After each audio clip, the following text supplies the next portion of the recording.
Right on, right on. He's back from covering the Winter Olympics for us at TSN and for The Athletic. It's Pierre LeBrun, our hockey insider. First of all, Pierre, how was your experience? How would you rate this Winter Olympics experience compared to others that you've had in the past? Yeah, it was fantastic. The Olympics should be in Italy all the time. How about that? That's how much I love Italy. No, it was great. The hockey was amazing, and the arena held up. Yes. And yes, I would go back to Milan any day. They did a great job. Excellent. Stan Bowman gets an important piece of business done on Monday, Pierre. We know that the Oilers were looking for a right-shot defenseman. We know Connor Murphy is someone that Stan Bowman would obviously be very familiar with from his time in Chicago. But do you see, the Oilers are also potentially looking for maybe a third-line center. Do you see other moves for this team before the deadline on Friday? Yeah, I think if they can go out and find a top-line forward, as you just mentioned, that would be ideal in terms of a second move here this week for the Edmonton Oilers. I think in getting Connor Murphy, so much is made, obviously, that the goaltending's in trouble again. And listen, I'm not here to defend the goaltending. But so much of it, too, is tied to quieting things down around the net for the Edmonton Oilers and playing better defensively. And that was the point here. And acquiring Connor Murphy 5-on-5 can do just that. And, of course, he's a player that Stan Bowman knows very well from his time in Chicago with him. But there's pressure on Stan Bowman and the Oilers front office. They want to have another deep run. And the Pacific, frankly, is wide open. Vegas is scuffling as well. So despite the way the Oilers have played since the Olympic break, it's still right there for them. So if they can make another move, quiet things down on their own end, we know what they can do offensively. I'm still confident the Edmonton Oilers can be a serious playoff threat. We heard from Elias Pettersson earlier in the show. He had a funny exchange with our Farhan Lalji about who's starting all these rumors. And there's been a lot of talk about the LA Kings, Pierre, as a potential destination, a team that really could use a center iceman. But this is a big contract for Elias Pettersson. This is $92 million. Do you see the Canucks realistically able to move this guy before the deadline? Yeah, I think it's more likely than not that he stays put. But, I mean, it is absolutely factual that the Canucks are getting calls on him. I just don't think there's a team yet that can wrap its mind around feeling totally comfortable swallowing up the rest of that deal.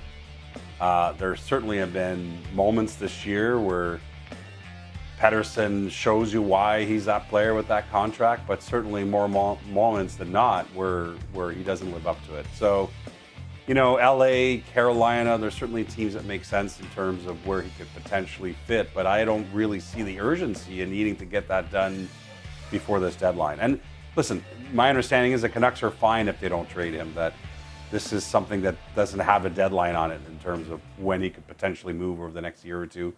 If they keep him, they keep him. That's the sense I get. Pierre, I need you to help me out with something because something has really confused me leading up to the deadline, and that's Robert Thomas. Robert Thomas. Okay. This is a guy, 26 years old. 5 years remaining on his deal at a pretty digestible number, especially with the cap going up. He's a center iceman. You and I talk all the time. Teams always looking for a center iceman. He's number 4 on our trade bait list. We know his name is out there. My question for you is, why is his name out there? Why would even if St. Louis is rebuilding, why would they trade him? Right. Well, for all the reasons you just mentioned, the Blues are trying to see if someone is going to pay up big time because of how rare it is to get a number 1 center who's 26 years old and that is signed. I spoke with someone today who said right now the price is way too high on Robert Thomas. And my answer to that would be, as it should be if you're the St. Louis Blues. I mean, it's Monday. Why is your best price on Monday? It should not be on Monday. The deadline's on Friday. So I don't blame the Blues at all for keeping that price high right now. Utah's among the teams that have had numerous discussions with St. Louis on Robert Thomas, but there's also very much a chance here that Robert Thomas doesn't move because this could just be Doug Armstrong, the GM of the Blues, trying to evaluate for sure what teams, where teams are willing to go on him And that doesn't mean they can't reprise all these conversations come the offseason.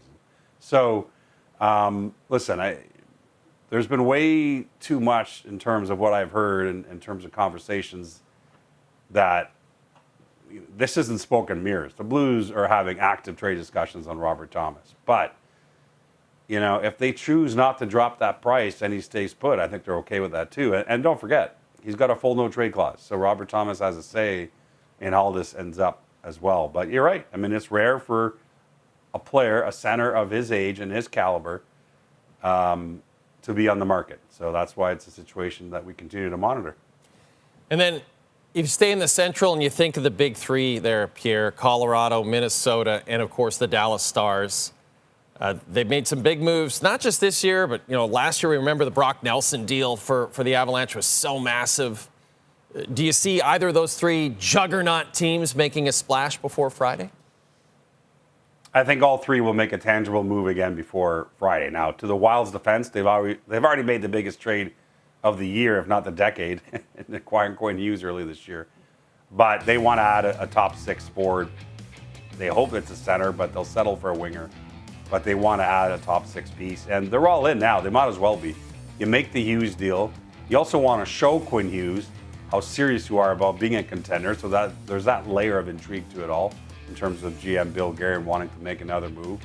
So whether it's Vincent Trocheck or another forward, I think the Wild are all in and they're going to make another move. Dallas Stars now have a bit of cap relief with Tyler Seguin out for the year. They'd like to add on defense on the right side, also up front. So I think the Stars could end up making two moves here before Friday. In Colorado, which already made that Gerard for Kulak deal, they'd like to add another piece up front for sure. They've been linked to Kadri, but I think they're looking at other centers as well in terms of beefing up their top nine. All three of those teams will make a move before Friday's deadline. And if I'm wrong about that, you can play this clip a million times next week. Or maybe, let's talk about that because Friday, you know how much I love to make fun of James Duthie having to twiddle his thumbs and ride llamas and shoot T-shirt cannons to fill time on Friday. But the truth is, Pierre, you and I both know it's more fun. Trade Center's more fun when there are trades. So how busy do you think it will be between now and Friday in the NHL? So, Jay, there's a lot of intrigue about that. I wrote about this in The Athletic on Monday and not trying to be a party pooper at all because at the end of the day, I think it's going to end up being quite active Thursday and Friday. But the reason it's been pretty quiet, at least by the standards of other years so far, like think about it, this weekend was quite quiet. There's a couple of reasons. One is that the playoff cap has had a real impact, that you can't get around that loophole and use a guy that's injured right now but coming back for the playoffs. You can't use that money anymore. So that's had an impact. But the other one is they got rid of double retention in trades where that third-party broker would come in and help cut that salary down. That's no longer allowed in the new CBA. And in talking to teams and agents over the last couple of days, they said that's hurt business too. So there are reasons why it's been quiet so far in general. But at the end of the day, there are enough teams right now urgently wanting to add a piece before Friday's deadline where I still think they're going to find a way. Pierre, I'm going to propose something to you. How do you feel about coming in studio Thursday night with me right here, Friday morning, right before Trade Center? You join me in studio because I know you're going to be in studio. How do you feel about that? Done deal. I knew you were going to ask, and I knew what my answer would be, Jay. Amazing. We'll see you Thursday, pal.